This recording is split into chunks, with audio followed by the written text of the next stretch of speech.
Hola y bienvenidos a Games for Devs. Hoy continuaremos con los videos de Unreal. En esta ocasión veremos qué son y los tipos de especificadores más usados en los uProperties y en los uFunctions. Sin más que añadir, comencemos. En nuestro último video de Unreal, le añadimos un par de componentes a la clase uCharacter que habíamos creado, pero hemos estado usando en las variables o propiedades un elemento del que no hemos hablado en profundidad, los uProperties. Un uProperty es un macro. No es necesario que entiendas lo que es un macro o el comportamiento específico de este macro en Unreal para usarlo, pero en términos generales es un código establecido previamente, algo así como un alias. Por ejemplo, tienes este código que se reduce en una simple línea. Es similar a como cuando se usa una función. Y este macro hace parte del sistema de reflection de Unreal, tema del que ya hemos hablado en otro video. ¿Pero por qué es relevante? Bueno, esta es la manera en la que podemos decirle a Unreal que queremos que nuestras variables sean vistas en el editor. Esto incluye los blueprints. También le informamos de qué forma queremos que sean visibles.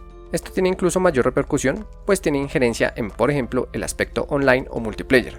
Otro ejemplo serían los punteros, que no ser manejados como uProperty, a su vez no serán manejados por el sistema de Garbage Collector, y esto repercutirá en el uso de la memoria. Así que básicamente, si quieres que una variable sea usada fuera del código C++, es necesario el uso del uProperty. Pero veamos con más calma el macro. De nuestros anteriores videos hemos visto que justo antes de declarar la variable, se debe marcar como uProperty, de esta manera. Y al igual que una función, este macro puede recibir datos. Estos pueden ser de distintos tipos. Primero veamos los de visibilidad o editabilidad. Pero todo esto es muy técnico, así que primero pensemos en un buen ejemplo. Supongamos que nuestro personaje tiene una variable que identifica si está atacando o no. Vamos a usar una variable llamada bIsAttacking. Es evidentemente un bool. Aquí un tip. En Unreal se suelen usar ciertos prefijos que nos ayudan a identificar más fácilmente el objeto o variable que estamos usando. Los booleanos tienen una b antes del nombre. Así una vez veamos una variable que tenga una b minúscula al inicio, sabremos que estamos tratando con un bool. Incluso el nombre de la variable se suele usar en forma de pregunta, cuya respuesta será sí o no, lo que tiene sentido porque queremos guardar un true o false. Volviendo al ejemplo, queremos ver esta variable en nuestro editor. Así que, ¿cómo lo haríamos? Evidentemente tenemos que usar un uProperty. Tenemos 6 posibilidades principales y solo podemos usar una, es decir, no podríamos tener esto por ejemplo. ¿Pero qué significan cada una de ellas? Veámoslo. Si utilizamos edit anywhere, ahora podemos ver nuestra variable en dos lugares. Primero en nuestro blueprint. Si lo abrimos vemos que nuestra variable aparece en este lugar y podemos editarla. También podemos ver nuestra variable en un objeto del mundo. Si añadimos un carácter a esta escena, al seleccionarlo y ver sus propiedades, vemos que nuestra variable también se encuentra aquí. ¿Qué pasa entonces si en vez de edit anywhere usamos edit defaults only? Bueno, si vemos el blueprint, la variable está aquí. Pero si vamos al objeto en el mundo, vemos que ya no se encuentra. Es decir, que podemos editar su valor por defecto en el blueprint, pero no podemos hacerlo en una instancia. Recuerden que el blueprint es una base, pero en el mundo podemos tener tantas instancias como querramos de este blueprint. Así que podemos cambiarla aquí, pero no en ninguna de sus instancias. ¿Y qué tal si usamos el edit instance only? Bueno, en ese caso se invierten los papeles. No veremos nada en el blueprint, pero sí lo veremos en la instancia o instancias. Pero veamos ahora el visible anywhere. Si usamos esta, vemos que la variable sigue apareciendo en ambos lados, pero ahora no podemos cambiarla, solo es visible. Esa es la diferencia entre edit y visible. De hecho, las dos otras propiedades funcionan de la misma manera que sus versiones edit, solo que no permiten que sean editadas. ¿Y por qué querríamos que las variables no fueran editadas? Bueno, en el ejemplo de atacar, queremos que un ataque surja cuando un jugador oprime un botón, y pueden existir ciertas reglas, por ejemplo, que para atacar tenga un arma, o quizás balas, que tengamos maná, etc. Pero si cambiáramos la variable de forma manual, estas reglas ya no aplicarían, y esto podría generar un error. Esto es incluso más importante cuando se trabaja con otras personas. Así alguien más no cambiará esta información, evitando problemas en el desarrollo. Pero tenemos más especificadores. Por ejemplo, podemos usar estos dos.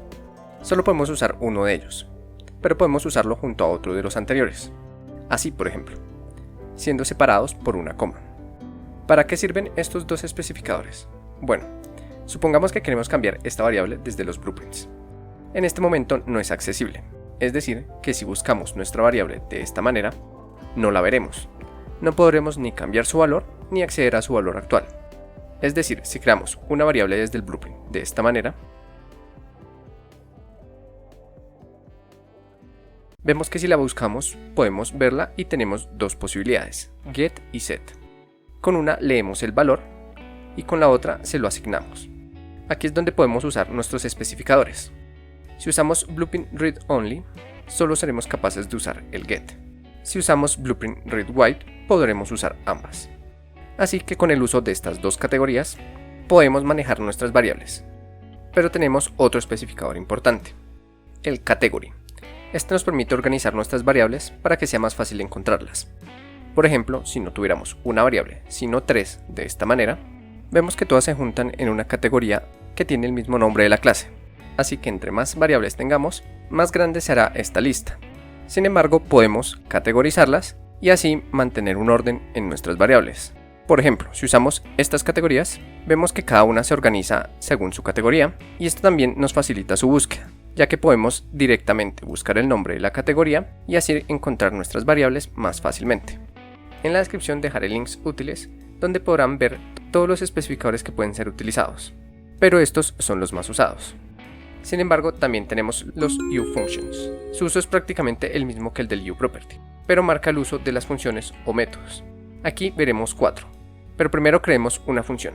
Supongamos que tenemos esta función y tenemos dos posibilidades: hacer que su funcionamiento, es decir, el código del proceso que ejecuta esta función, esté definido en C++ o en Blueprint. Si lo que queremos es definirla en Blueprint, podemos usar dos tipos de especificadores. Primero tenemos el Blueprint Implementable Event. De hecho, si hacemos esto e intentamos crear la definición en C++, vemos que obtenemos un error, pues se supone que debemos describir su funcionamiento en Blueprint. Si vamos a Unreal luego de compilar, podemos definir su comportamiento de esta manera. Aquí cambia un poco cuando se usa un parámetro de retorno y cuando no. En este caso, al no retornar nada, este es el resultado. Pero si usamos una función que devuelva, por ejemplo, un float, al sobreescribir la función lo que veremos es esto. Pero en ambos casos, luego de definirlas, pueden ser usadas como lo haríamos con cualquier otra función, aunque de momento solo en C++.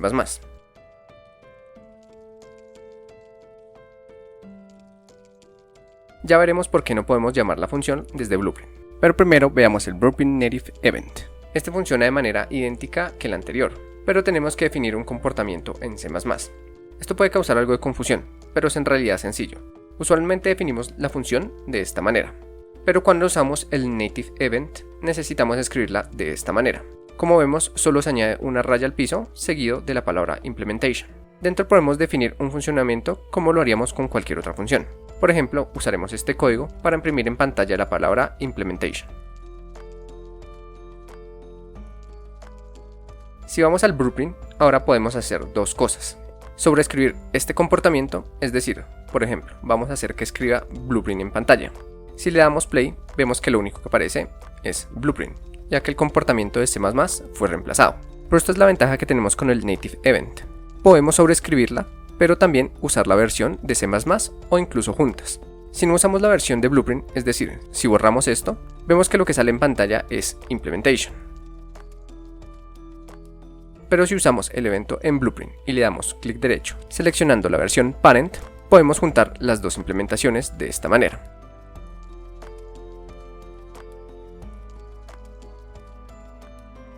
Así, al dar play, vemos que estamos usando ambas versiones.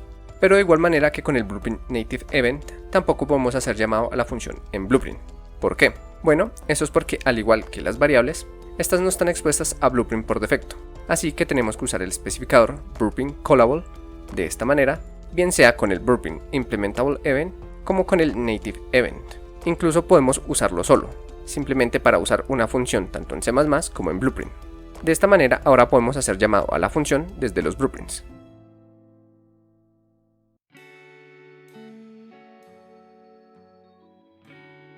Esto también aplica para funciones normales. Si tenemos una función solo definida en C++ como esta, vemos que de igual manera podemos hacer llamado a la función en Blueprint.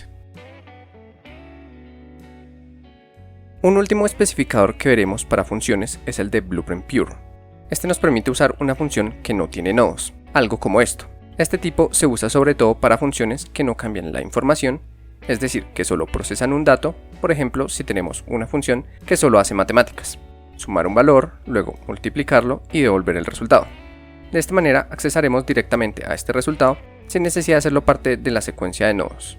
Otro ejemplo es retornar un valor como la salud, es decir, lo que en C++ o programación orientada a objetos se conocen como getters.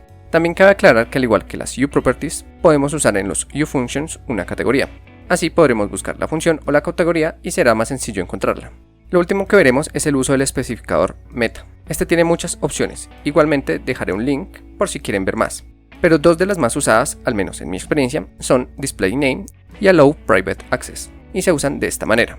Si usas más de uno, se separan por comas, y cada tag dentro de meta tiene uno igual y el valor entre comillas.